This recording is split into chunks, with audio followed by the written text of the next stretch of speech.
এসআইআরে গণ্য মাধ্যমিকের অ্যাডমিট, শুনানিতে যেতে পারবেন বিএলএরাও। সুপ্রিম কোর্টে বড় জয় তৃণমূলের। শীর্ষ আদালতের স্পষ্ট নির্দেশ, শুনানিতে নথি হিসেবে গ্রহণ করতে হবে মাধ্যমিকের অ্যাডমিট কার্ড। বিএলএদের হিয়ারিংয়ে প্রবেশ নিয়ে দীর্ঘদিন ধরেই টানাপোড়েন চলছে।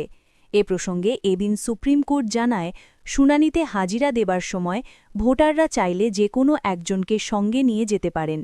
তিনি যদি বিএলএ হন তাতেও আপত্তির কিছু নেই, অর্থাৎ এবার শুনানিতে থাকার অনুমতি পেলেন বিএলএরা। 2025 সালের অক্টোবরের শেষ সপ্তাহ থেকে রাজ্যে শুরু হয়েছে এসআইআর প্রক্রিয়া। 2002 সালের ভোটার তালিকা অনুযায়ী কাজ হচ্ছে, কারণ সে বছরই শেষ ভোটার তালিকায় নিবিড় সংশোধনের কাজ হয়েছিল। 26-এর নির্বাচনের আগে বাংলাসহ 12 রাজ্যে ফের সেই কাজ করছে জাতীয় নির্বাচন কমিশন।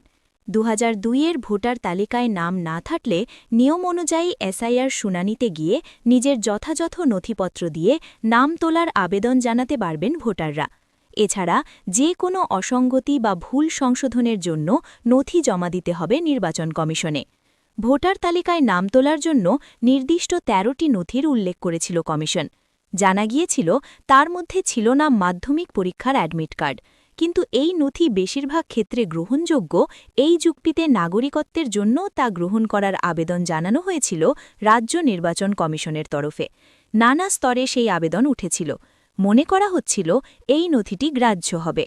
ফলে শুনানিতে ডাক পাওয়া ভোটারদের কাছ থেকে মাধ্যমিক বা 10ম শ্রেণীর ফাইনাল পরীক্ষার অ্যাডমিট কার্ড গ্রহণ করেছেন বিএলও।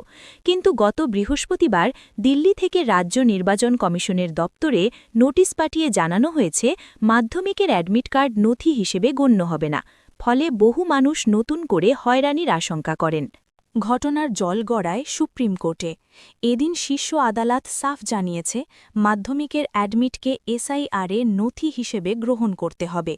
পাশাপাশি বিএলএদের হিয়ারিংয়ে উপস্থিত থাকার অনুমতিও দিয়েছে শীর্ষ আদালত।